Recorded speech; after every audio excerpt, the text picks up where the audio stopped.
दोस्तों आज की वीडियो मैं आपसे बात करने वाला हूं जोमेटो के बारे में। अभी आप जोमेटो के अगर करंट टारगेट देखोगे तो अभी टारगेट निकल के आ रहे हैं 241 रुपए के।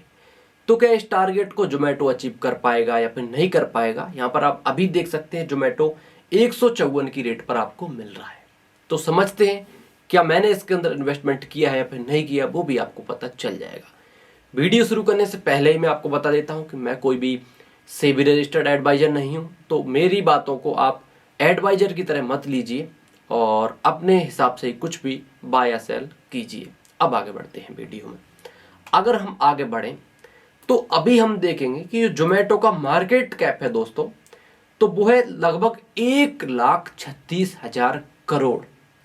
आप अपने मुंह से एक बार कहकर देखिए ताकि आपको फील हो। 1,36,000 करोड़, तो मतलब 1.5 लाख करोड़ होने वाला है इसका मार्केट कैप। तो क्या ये कंपनी इतना मार्केट कैप जस्टिफाई करती है? क्या इसको इतना मार्केट कैप मिलना चाहिए? उसके बारे में हम बात करेंगे। मैं आपको पहले ही बता दूं, मैंने इसके अंदर इन्वेस्टमेंट एक भी रुपए नहीं किया है और मैं करना भी नहीं चाहता, क्योंकि मुझे पर्सनली बताऊं तो एक कंपनी अभी कुछ भी पसंद नहीं आ रही। हम बात करते हैं क्यों नहीं आ रही। देखिए, कंपनी के मैं क्वार्टरली रिजल्ट पर जाता हूं सीधा। अगर हम क्वार्टरली रिजल्ट पर जाएं तो कंपनी ने पिछले 6 साल हो गए, 7 साल होने ही वाली है, आज तक 1 रुपए नहीं कमाया है सालाना आधार पर देखें तो। और क्वार्टरली हिसाब से बात करूं तो केवल लास्ट के 3 क्वार्टर ऐसे हैं जिनमें कंपनी ने पैसा कमाया है। जून में कमाया है 2 करोड़ रुपए, सितंबर में कमाया है 36 करोड़ रुपए और दिसंबर में कमाया है 138 करोड़। नो डाउट एक ग्रोथ बहुत फास्ट हुई है, 2 करोड़ से बढ़कर 36 करोड़ और 36 करोड़ से बढ़कर 138 करोड़।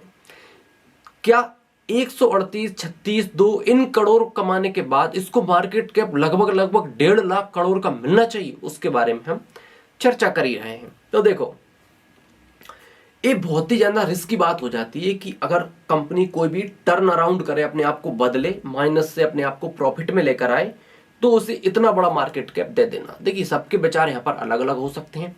कोई इसको बहुत अच्छा समझ रहा होगा कि अभी 138 करोड़ कमाया, अगले क्वार्टर में 200 करोड़ कमाएगी, फिर 500 करोड़, 1000 करोड़, जो भी समझ रहे हो। लेकिन मैं एक बात अपने आप से भी ये पूछता हूँ, सभी से पूछता हूँ, क्या जोमेटो पैसे कमाने के लिए क्या करेगी? जोमेटो पैसे कमाने के लिए किससे लेती है पैसे? अपन लोगों से ही। अपने तक सामान पहुंचाती है खाने पीने का, तो उसी से पैसा कमाती है। तो क्या अगले क्वार्टर तक या फिर अगले 1 साल में ऐसा हो जाएगा कि हम ना तो सुबह खाना बनाएंगे घर पर, ना शाम को, ना दोपहर, कहीं पर भी नहीं, जोमेटो से ही ब्रेकफास्ट करेंगे, जोमेटो से ही लंच करेंगे, जोमेटो से ही डिनर करेंगे, सब कुछ मंगा मंगा के? अगर हम ऐसा करने वाले हैं 1 आध साल के अंदर, तो फिर बिल्कुल जोमेटो की प्राइस कहीं पर भी जा सकती है, क्योंकि प्रॉफिट में आएगी कंपनी। अगर जो अभी हम जैसे हैं या पहले जैसे थे, आगे भी ऐसे ही रहेंगे, उसी तरह की लाइफ स्टाइल जिएंगे, तो फिर मुझे नहीं लगता कि इतना मार्केट कैप जोमेटो को दे देना चाहिए। अगेन कहूंगा, मैं कोई सेवरेज एडवाइजर नहीं हूं, तो फिर आपको आपके हिसाब से ही काम करना है, ठीक है। और कंपनी ने ऐसा नहीं कि पिछले कुछ सालों से लगातार कमाते हुए आ रही, ऐसा कुछ भी नहीं। कंपनी ने आज तक सालाना आधार पर 1 रुपए भी कमा कर नहीं दिया है। तो यहाँ पर एक रिस्क तो बहुत बड़ी ये हो जाती है कि कंपनी ने अभी लेटेस्ट क्वार्टर में 136 करोड़ कमाई है, 138 करोड़ सॉरी। अगर आने वाले क्वार्टर में कंपनी 138 करोड़ से कम कमाए या 138 करोड़ कमाए, कोई फर्क नहीं पड़ता, क्योंकि इन्वेस्टर में इसके अंदर पैसा इसलिए लगा कर रखा है ताकि ग्रोथ तेजी से होगी, तभी तो उनका पैसा बनेगा। तो अगर किसी एक क्वार्टर में ऐसा हो जाता है कि, देखिए, हो सकता है, कुछ भी हो सकता है कि जोमेटो नंबर पॉजिटिव पोस्ट ना करे, बल्कि लॉस में ही जाए, भले ही छोटा मोटा लॉस हो जाए 2, 5, 10 करोड़ का, या फिर ये भाई 138 करोड़ कमाया है, अगले क्वार्टर में लेट से 50 करोड़ कंपनी केवल कमाए, तो भाई उतने में इसे नेगेटिव माना जाएगा। और जिस स्पीड से बढ़ा है ना ऐसे स्टॉक, वो काफी ज्यादा तेजी से गिर भी सकता है, ठीक है। थोड़े से आगे बढ़ते हैं। अगर आगे बढ़े तो आप इन्वेस्टर्स में देखोगे, ये बात मेरे को काफी मतलब अचंभित लग रही है, और इस वीडियो को बनाने से पहले मैंने काफी सोचा, लेकिन फिर भी यार मैंने कहा कि सबके विचार अलग अलग हो सकते हैं, तो मैं अपने विचार बता रहा हूं भाई। ये थोड़ी कह रहा हूं कि आप इसके आधार पर बाय करो, सेल करो। मैं तो ये चाहता हूं कि अभी इस कंपनी का जो मार्केट कैप है वो 1,36,000 करोड़ है। मैं तो ये चाहता हूं कि इसका जो मार्केट कैप है वो 2 लाख करोड़ हो जाए, 3 लाख करोड़ हो जाए, ताकि जिन भी लोगों ने इसके अंदर पैसा लगा कर रखा हुआ है उनका पैसा बने, क्योंकि भाई सभी पैसे कमाए तभी अच्छा लगेगा। और अच्छा है अगर मार्केट कैप ऊपर जाए तो, लेकिन विचार रखने में कोई परेशानी वाली बात हो नहीं सकती। यहाँ पर हम देखेंगे तो FIs 54% की हिस्सेदारी लेकर बैठे हुए, DIs की बात करेंगे तो 15% हिस्सेदारी लेकर बैठे हुए हैं। और लेटेस्ट क्वार्टर में अगर हम देखें तो FIs ने भी 54.72 करोड़ से बढ़कर थोड़ा सा बढ़ाया है अपना परसेंटेज, और DIs ने भी 13% से बढ़कर हिस्सेदारी 15% की है। और पब्लिक के हाथों से हिस्सेदारी गई है, जो जनरली कंपनी के लिए अच्छा माना जाता है। अगर पब्लिक से कंपनी FIIs और DIIs के पास हिस्सेदारी जाए तो जनरली ये अच्छा माना जाता है। लेकिन फिर भी मैं तो केवल अपना विचार रख रहा हूं, ऐसा कोई गलत तो कर नहीं रहा मैं कि आप बाय करो या फिर सेल करो। तो मुझे ऐसा लगता है यहाँ पर कि अगर हम इस स्टेज पर जाके यहाँ पर बाय करते हैं और छोटा मोटा भी अगर कुछ नेगेटिव आ गए ना, हल्का सा नेगेटिव, मैं तो ये कह रहा हूं अगर कंपनी ने लास्ट क्वार्टर में 138 करोड़ की कमाई की थी, अगर कमाई उतनी भी की ना, सेम ग्रोथ नहीं दिखाई, तो वहां से भी ये स्टॉक धराशायी हो सकता है। क्योंकि मैं इसलिए कह रहा हूं कि हम कंपनी को वैल्यूएशन उसकी कमाई के आधार पर ही देते हैं, फ्यूचर की कमाई के एस्टिमेट के हिसाब से ही हम किसी भी कंपनी को वैल्यूएशन देते हैं। और अगर ये मान के चलो कंपनी अभी क्वार्टरली 138 करोड़ कमा रही है, लेटेस्ट क्वार्टर में कमाया है, अगर ये कंपनी हर क्वार्टर में 250 करोड़ कमाने लगे, 250 करोड़ कोई छोटा मोटा नंबर नहीं है, 250 करोड़ हर क्वार्टर में कमाने लगे, यानी चारों क्वार्टर में 250 करोड़ कमाएगी, तो कंपनी प्रॉफिट लॉस स्टेटमेंट में जाकर देखें तो सालाना आधार पर कंपनी 1000 करोड़ कंपनी कमा लेगी, जो कि बहुत बड़ा अमाउंट है। ठीक है, 1000 करोड़ रुपया कंपनी कमाएगी। तो अगर 1000 करोड़ भी कंपनी कमाती है और उसको यही सेम वैल्यूएशन मिलता है जो 1,36,000 करोड़ है, तो हम इसका पी निकाल कर देखें तो वो 136 का पीई होगा। तो 136 का पी मुझे नहीं लगता कि कंपनी कितनी भी तेजी से ग्रो करे उसे मिलना चाहिए। कुछ एक्सेप्शन हो वो एक अलग बात है, लेकिन 136 का पी ये मैंने किस आधार पर किया है, जब कंपनी 1000 करोड़ कमाने लगे। तो 1000 करोड़ कमाना कोई हंसी खेल वाली बात तो है नहीं, और अगर कंपनी कमा भी लेती है तो भी इस स्टॉक का प्राइस नहीं बढ़ता है। कंपनी 1000 करोड़ कमा लेती है और स्टॉक का प्राइस सेम रहे जो आज है, तो भी 136 के पी पर एक कंपनी ट्रेड करेगी, जो कि बिल्कुल भी सस्ता नहीं होगा। कब? जब कंपनी 1000 करोड़ कमा लेगी तब।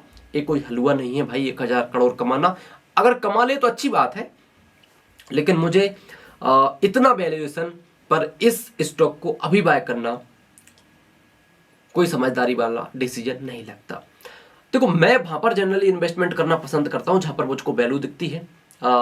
जैसे कि मैं आपको उदाहरण के लिए बताता हूं, कुछ रिकमेंडेशन नहीं है। जैसे कि बैंक ऑफ इंडिया है, बैंक ऑफ इंडिया, इसका मार्केट कैप ओनली 60,000 करोड़ है, उससे आधा 60,000 करोड़, और सालाना आधार पर हम देखें तो कंपनी 6,000 करोड़ रुपया कमा के दे रही है। कंपनी का मार्केट कैप 60,000 करोड़ का है और करंटली कंपनी लास्ट ईयर में 6,000 करोड़ से भी ज्यादा पैसा कंपनी ने कमाया है, जबकि मार्केट ओनली 60,000 करोड़ का। अगेन सबका अलग अलग होता है, हर इंडस्ट्री का वैल्यूएशन अलग अलग मिलता है, लेकिन फिर भी इतना ज्यादा वैल्यूएशन, वो भी फ्यूचर एस्टिमेट के आधार पर, तो मेरे हिसाब से ये बाय करने के लिए मेरे लिए तो असंभव है। ठीक है, एक कंपनी और उदाहरण देता हूं, तो यहाँ पर हम बंधन बैंक को उठा के देखते हैं। तो बंधन बैंक को हम उठाएं तो इसका मार्केट कैप देखेंगे तो लगभग 30,000 करोड़ है, यानी उसका मार्केट कैप 60,000 करोड़, इसका मार्केट कैप 30,000 करोड़ मान के चलते हैं, तो दोनों का मार्केट कैप कितना होगा? 90,000 करोड़। और ये कितने कमाती है साल में? इस कंपनी ने भी लगभग 3,000 करोड़ कमाया है। तो 6,000 करोड़ उसने कमाया था और 3,000 करोड़ इसने कमाया था, यानी 9,000 करोड़ रुपया दोनों कंपनी मिलकर कमाए। तब इनके मार्केट कैप कितने हुए? 60,000 करोड़ उसका और 30,000 करोड़ इसका, तो 90,000 करोड़ मार्केट कैप इनको मिला, और कमाई कितनी थी इनकी? 9,000 करोड़, यानी 10 का पीई। तो फिर आप खुद सोचकर बताइए, कंपनी बंधन bank, bank of India 9,000 crore रुपया कमा रही है, और जोमेटो सालाना आधार पर देखें तो अभी कुछ नहीं कमाई। हाँ, लास्ट 2-3 क्वार्टर में जरूर कंपनी ने अपने आप को बदला है, प्रॉफिट में आई है लॉस से, लेकिन उस आधार पर मुझे 1.5 लाख करोड़ का मार्केट कैप इसको दे देना या फिर वैल्यूएशन दे देना जस्टिफाई नहीं लगता मेरे को। और तो मेरी तरफ से तो ना है। अब मैं होता वैसे कौन हूँ आपको हाई नाई करने वाला, लेकिन मैं इस टाइम पर खरीदना इसको नहीं चाहूंगा। और ऑलरेडी जब हम आज अगर खरीदते हैं तो हम और ऊपर जाने के लिए खरीदते हैं ना। तो अगर मान के चलिए ये 30-40% और ऊपर जाता है, तो आप खुद सोचिए ना, 40% अगर ऊपर जाता है तो यहां से भी ये मार्केट कैप 2 लाख करोड़ की तरफ जाएगा। और 2 लाख करोड़ जोमेटो जैसी कंपनी को मार्केट कैप देना, क्योंकि देखो सिंपल बात है, अगर आज हम खरीदेंगे तो कम से कम 30-40% के गेन के लिए तो खरीदेंगे। अगर 40% का गेन अगर जोमेटो के मार्केट कैप में आता है तो वो लगभग लगभग 2 लाख करोड़ के आसपास हो जाएगा। तो और इतना मार्केट कैप क्या मिलना चाहिए, अब वो तो भगवान ही बता सकते हैं। लेकिन मैं तो इससे भाई दूर हूं, ठीक है ना। मैंने इसके अंदर अभी 1 रुपये इन्वेस्टमेंट किया और ना अभी सोचूंगा। और आगे की भाई आगे जानेंगे। जोमेटो की अभी मैं चार्ट के बारे में बात करूं तो अब बिल्कुल टॉप पर जाके चार्ट देखना बेवकूफी है। हालांकि यहाँ पर एक लेवल निकल के आ रहा है जो कि 241 रुपए का है, लेकिन टॉप पर बाय करना कोई समझदारी वाली बात नहीं है। देखिए लेवल तो कहीं भी निकल के आ सकते हैं, हम चार्ट पैटर्न कहीं भी क्रिएट कर सकते हैं, लेकिन ये भी तो होना चाहिए कि उसके फंडामेंटल बैक एंड पर जो फंडामेंटल खड़े हुए हैं क्या इस चार्ट पैटर्न को सपोर्ट करेंगे। अगर सपोर्ट करेंगे तो फिर चार्ट पैटर्न काम करता है। अगर आपने किसी भी चार्ट पैटर्न के बेस पर बाय कर लिया किसी भी स्टॉक को और उसके फंडामेंटल वीक हैं या फिर उस चार्ट पैटर्न को सपोर्ट नहीं कर सकते, स्टॉक प्राइस को ऊपर नहीं ले जा सकते, तो फिर कोई भी टेक्निकल चार्ट पैटर्न काम नहीं कर सकता।